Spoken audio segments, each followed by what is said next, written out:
Hello, Zach Murphy here. Thank you so much for taking the time to tune to my channel today. Today, I want to talk with you about discipleship and deliverance ministry. So I've been doing a few videos kind of in a off-the-cuff type of series on the subject of deliverance. And I want to start off looking at an important passage here we see in Matthew's gospel account here. So if you turn to Matthew chapter number 12, and I'm going to read everything today out of the New King James Version. But Matthew chapter number 12, and we'll look at verses 43 to 45, and this is Jesus speaking here. And it says, "When an unclean spirit goes out of a man, he goes through dry places, seeking rest, and finds none. Then he says, I will return to my house from which I came. And he comes and he finds it empty, swept, and put in order. Then he goes and takes with him 7 other spirits, more wicked than himself. And they enter and dwell there. And the last state of that man is worse than the first. So shall it also be with this wicked generation." So much being said here.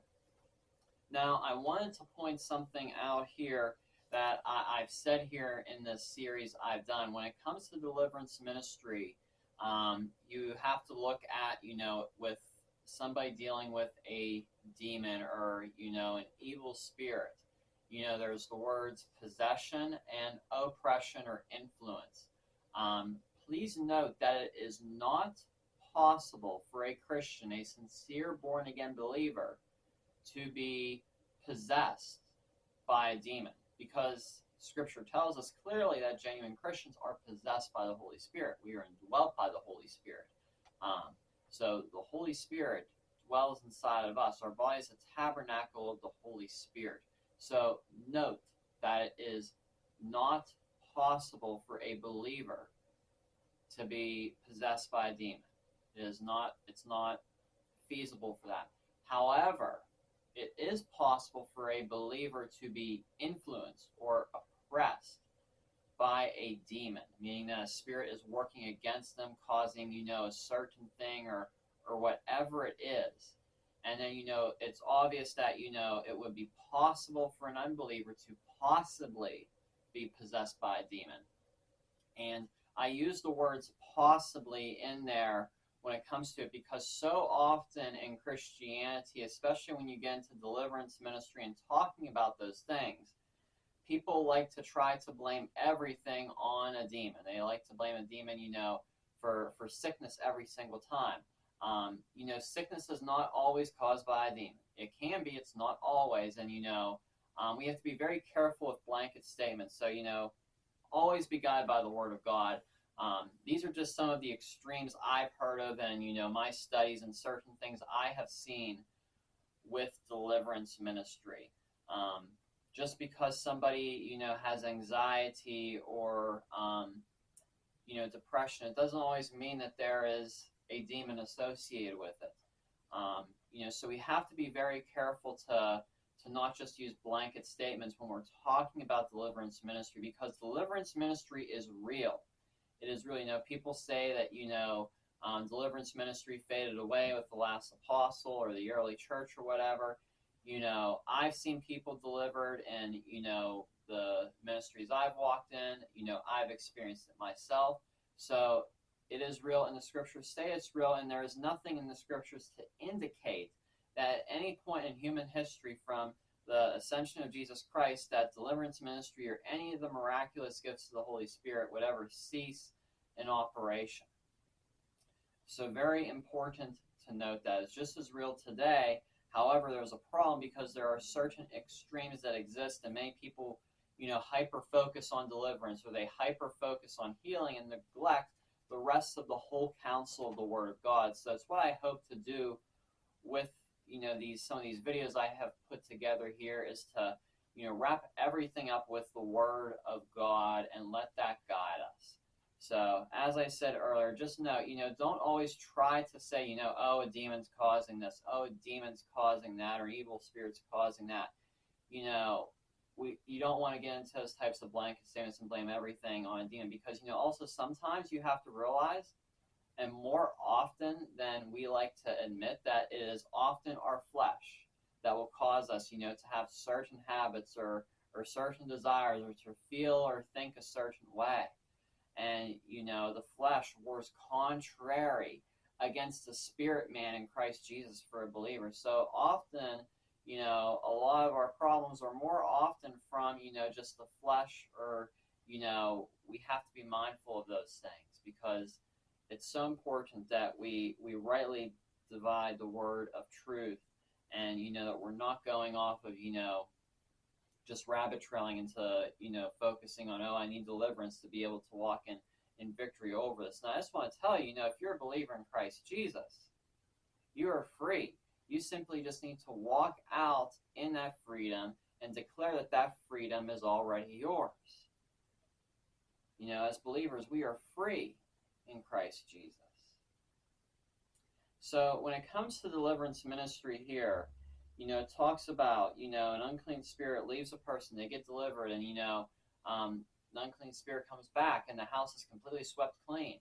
I think what we see this point here too is, I see a lot in deliverance ministry, especially what's popular, is, people get delivered up on stage. Some of them are unbelievers, some of them are believers, and they get delivered, they experience that, but they don't have a real good grip on a foundation of the Word of God. Or they're an unbeliever and they're not explained salvation. They genuinely experience a deliverance, but they are not given a good foundation on the Word of God. So it's so important that, if you minister deliverance to somebody, or maybe you just recently experienced deliverance, whether, it was an oppression or a possession, you got to fill yourself up with the Word of God. And especially if it's, in the case of an unbeliever, they got to get born again. They receive the baptism of the Holy Spirit with evidence of speaking in other tongues for personal edification, and be discipled in the Word of God. It's so important. And I'd say even the same thing, when it comes to divine healing, be discipled in the Word of God. Anytime, when someone gets saved in a good Bible-believing church, that good Bible-believing church will do, certain things to help disciple them. And discipleship has to follow along with the deliverance ministry. It has to. People need to be discipled. People need to be discipled. So, Jesus said that signs would follow those who believe, and, one of those was deliverance ministry.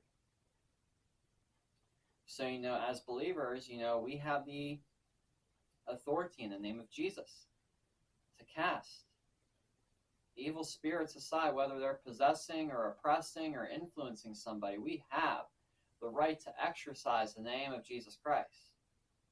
So realize that. But also in the Great Commission, the other Gospels, we are called to go and make disciples.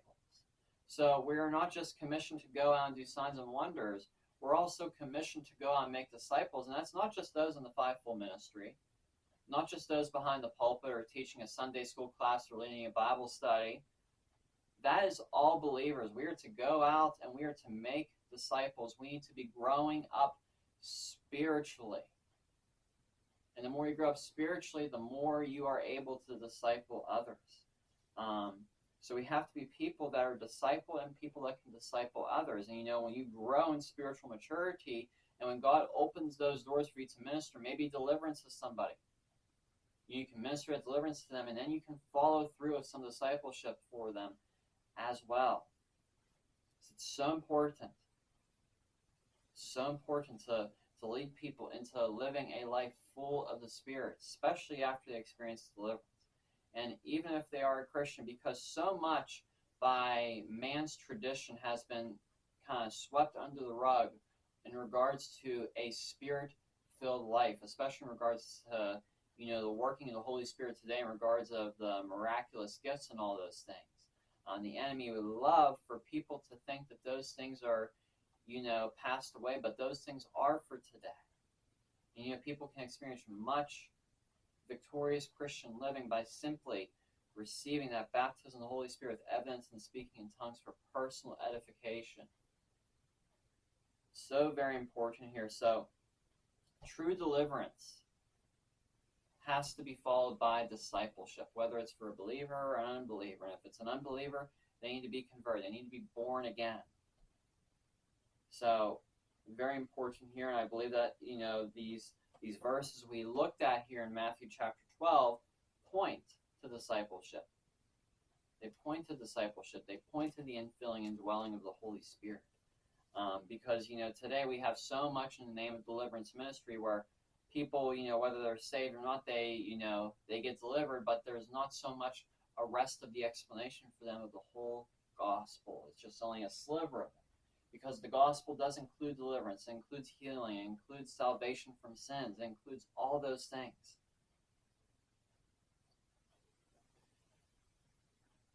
And those things ought to always be emphasized. They ought to always be emphasized because it is the whole gospel, the whole good news. Another scripture here is in James.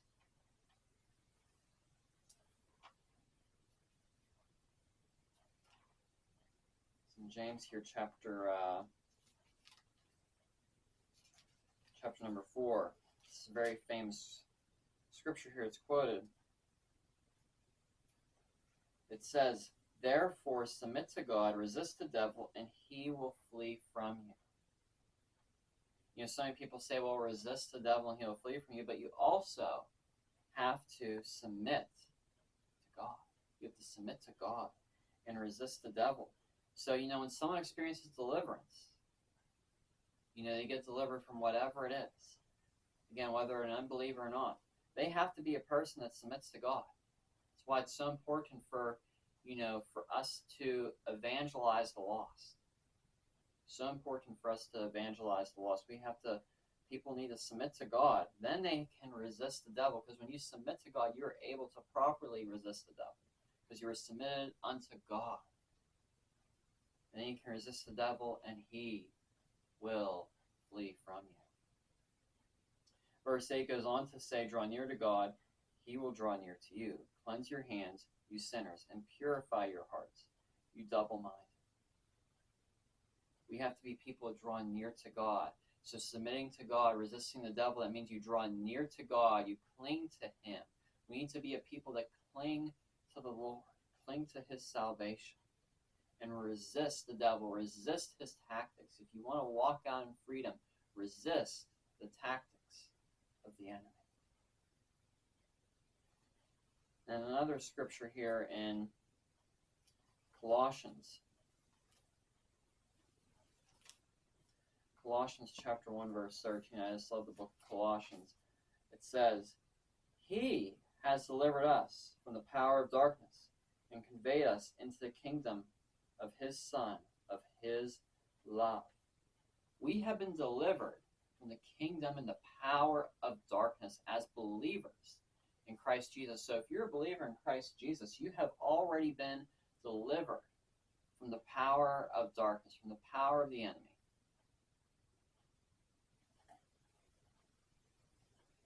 So realize that, understand that your identity is delivered from the kingdom of darkness as a believer in Christ Jesus, and give no place for the enemy or evil spirits to oppress you. There is no place for that. You have to walk out in the total freedom that you have in Christ Jesus. Because in Christ, the enemy, he is a defeated foe. And we need to live our lives as though it is true that he is a defeated foe. Because so many Christians, they say, oh, look what the devil is doing. Give no place for what the devil is doing. He is a defeated foe in Christ Jesus. He is a defeated foe in the name of Christ Jesus. One last scripture here. It's in Psalms.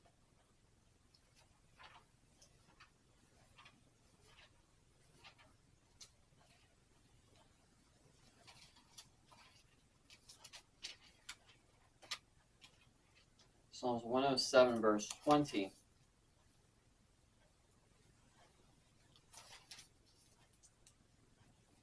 says here, he sent his word and healed them and delivered them from their destructions. So important here, and this is for us as well as for people of Israel. God sent his word to heal us. And Jesus, he is the word of God manifested in the flesh. So he sent Christ, his word, the word of God manifested in the flesh, the Logos, to heal us, to deliver us. And not just deliver us from the power of the enemy, but it says deliver them from their destructions. Just think of the many thought patterns that exist in our mind that are destructive. Thought patterns of anxiety and depression. And that may not always be caused by an evil spirit, as I just said earlier. Just because somebody's struggling with something mentally, it doesn't always mean that there's a spirit influencing that. There's other reasons for that in the natural. But keep in mind, there is power in the atonement of Christ to deliver us from destructive thinking, from stinking thinking. So if you have stinking thinking going on in your mind, get in the Word of God. Because God sent his word to deliver us from those things. It will deliver you from every evil and wicked thought pattern. Experience the true freedom that you have in Christ. He sent his word, healed them, and delivered them from their destructions. Whatever destructive mindset you might be dealing with, there is freedom in the name of Christ Jesus. Meditate upon the word each and every single day. It is so powerful if you would just simply take the time to meditate upon the word of God.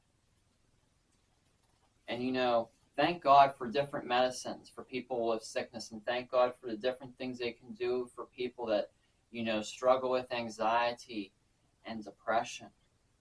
And I'm not against any of those things. Those things absolutely have their place, and God can certainly use them. And at the same time, God's word is medicine for us as well. His word is medicine for us. We need to fill ourselves up with the word of God. When you experience a deliverance, when you experience a healing, you need to fill yourself up with the word of God more and more each day, because the enemy, just like he tries to tell people, oh, you're not healed. He'll try to tell people, well, you're not delivered. You got to fill yourself up with the word of God, with who you are in Christ Jesus when it concerns deliverance, when it concerns healing, when it concerns freedom, when it concerns salvation and forgiveness of sins. You need to fill yourself up with the word of God and let that transform you from the inside and out, from the total freedom and liberty that you have in Christ Jesus as a believer. That's all I have for this message. I hope this has blessed and encouraged you. Let me just close this in prayer. Heavenly Father, I thank you for the opportunity, Lord, to share your word over social media, Lord. I thank you, Lord Jesus, that everybody watching this is edified and built up in you, Lord Jesus, for your glory alone. We give you the praise, the glory, and the honor. In Jesus' name, amen. So once again, God bless you. Have a great week. Be sure to hit that like button down below and subscribe down below. God bless you. Have a great week.